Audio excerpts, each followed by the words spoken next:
থাকবে এবং স্থায়ী কমিটির সদস্যদেরকে পেয়ে ওনাদেরকে আমন্ত্রণ দিয়েছেন শুধু এইটুকু বোঝানোর জন্য আপনারা সিলেট জেলা বিএনপি আজকের আয়োজন করেছেন।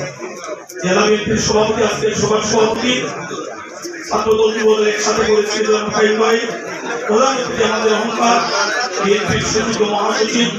বীর মুক্তিযোদ্ধা শ্রদ্ধেয় সাবেক মন্ত্রী মির্জা ফখরুল ইসলাম আলমগীর মঞ্চে আছেন বীর মুক্তিযোদ্ধা প্রিয় নেতা জনাব তারেক রহমান সাহেবের নেতৃত্বে আন্দোলনের চূড়ান্ত পর্যায়ে গত বছর জুলাই আগস্টে সার্বভৌমত্ব রক্ষার জন্য গণতন্ত্র পুনরুদ্ধারের জন্য আমরা দীর্ঘ সময় আমরা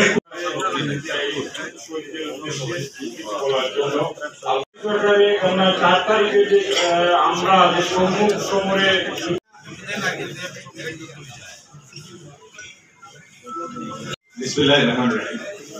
আজকে জুলাই শহীদদের সম্মাননা পরিবারের সম্মাননা প্রদান অনুষ্ঠানের সভাপতি জেলা বিএনপি সভাপতি জনাব আব্দুল কাইম চৌধুরী, আজকের অনুষ্ঠানের প্রধান অতিথি আমাদের সম্মানিত মহাসচিব মির্জা ফখরুল ইসলাম আলমগীর, জাতীয় স্থায়ী কমিটির অন্যতম সদস্য জনাব ইকবাল হোসেন মাহমুদ টিপু এবং জাতীয় স্থায়ী কমিটির আরেকজন সদস্য আমাদের প্রিয় ব্যক্তিত্ব যার সাথে আসসালামু আলাইকুম। 50-52 বছর যাবৎ ধারাবাহিক অত্যাচারের মুখেও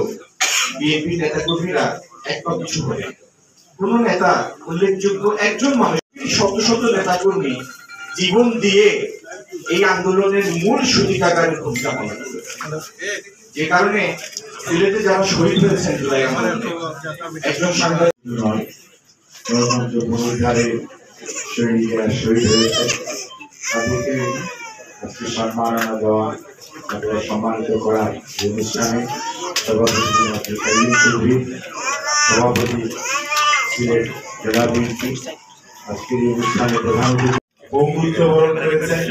এমন ভাবে কেউ হয়তো চোখ হারিয়েছে, কেউ পা